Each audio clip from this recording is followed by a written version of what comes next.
Sveiki, esu Emilė, projekto Debate ryšių koordinatorė Lietuvoje. Šiandien vyksta pirmasis debatų konkursas Vilniuje. Jo tema – lygios galimybės.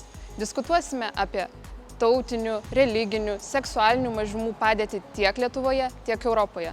Taip pat kalbėsime apie lygias galimybės vyrams ir moterims. Renginys vyksta kiek neįprastų būdų. Dėl pandemijos dėja mūsų partneriai atvykti į Vilnių negalėjo. Tačiau dalyvius Lietuvoje pakvietėme atvykti į Vilnių ir daugybė renginio veiklų vyks gyvai. Lankysimės įvairiuose centruose, kalbėsime su ekspertais, turėsime įvairias edukacinės bei kultūrinės veiklas. Tad sveiki atvykę į Vilnių.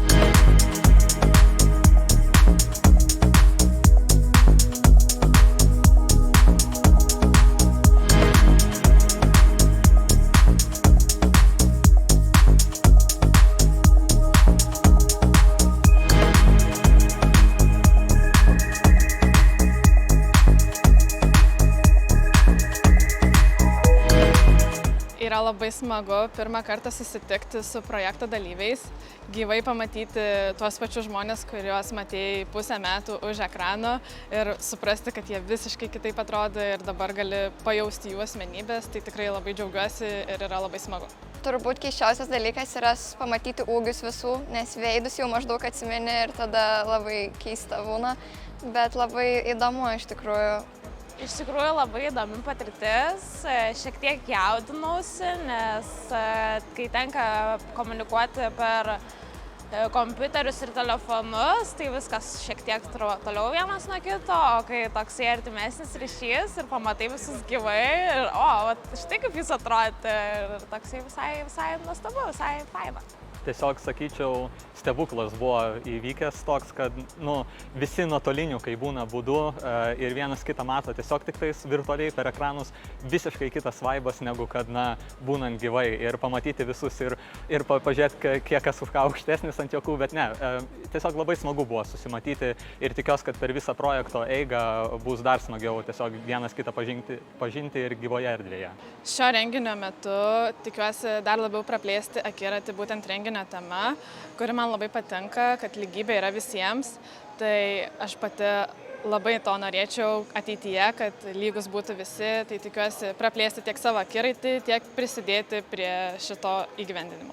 Susipažinti visų pirma su dalyviais, kadangi neturėjom progos tokios realios ir tiesiog turbūt išmokti daug, išplėsti savo žinias apie lygybės temą. Tikiuosi pasisemti kuo daugiau žinių, susipažinti su daug fainų žmonių gyvai, kad dar galėčiau daugiau visokių patirčių ir visko pasisemti naujo iš šio projekto ir jo dalyvių.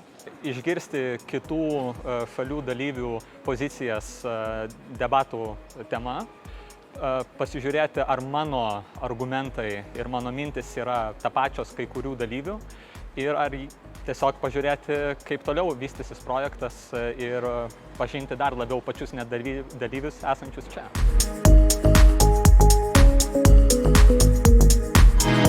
Aš labai myliu Vilnių, tai rekomenduočiau jį visiems aplankyti kaip tik įmanoma labiau ir būtent galbūt su kažkokio vietinio žmogaus perspektyva pamatyti Vilnių ir man asmeniškai viena iš mėgstamiausių mano vietų Vilniuje yra Pučkorio atodanga, kuri yra kiekvieną sezoną vis kitokia.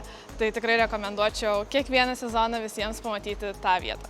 Vilniuje svarbiausia pasivaikščioti po senamiestį ir nueiti į barą, pamatyti naktinį gyvenimą. Pasivaikščiojimas senamiestį yra visą laiką geras sprendimas atvykus į Vilnių. tikriausiai, jeigu galimybių pasą turi, tai nueiti į klubą, jeigu yra galimybė. O šiaip tai, jeigu ne klubas yra ta sritis, kur norisi pabūti ir pasišokti, tai tikrai siūlyčiau pasidomėti senamiesčiu, pasivaikščioti, su kitais kolegoms susiorganizuoti gal mažą gidą, na ir tiesiog pažinti miestą, nes tikrai daug kultūros, daug istorijos ir daug smagių vietų, ką reiktų pamatyti.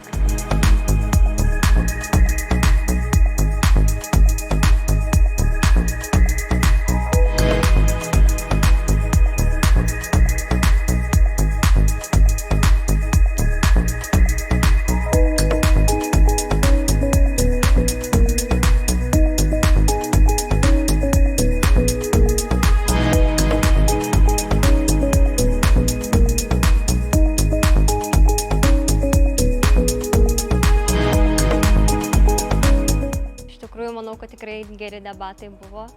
Nors galbūt taip negalima sakyti, bet man tikrai patinka žmonių emocijos, kaip jie kalba, kaip įsigilina į visą informaciją ir kaip matosi, jog tai netgi persideda per jų kūno kalbą. Tai man tikrai paliko didelį įspūdį. Geri debatai tikrai turi būti tokie, kai nėra žinomas laimėtojas, kai vis dėlto yra išrinkti tie asmenys, kurie tikrai turi būti finale. Ir šiandienos debatai tikrai buvo geri, nes vis dėlto nebuvo žinoma, kas laimės, kas yra, manyčiau, pagal definiciją geri debatai, nes tada reiškia, kad abidvi puses tikrai turėjo stiprių argumentų.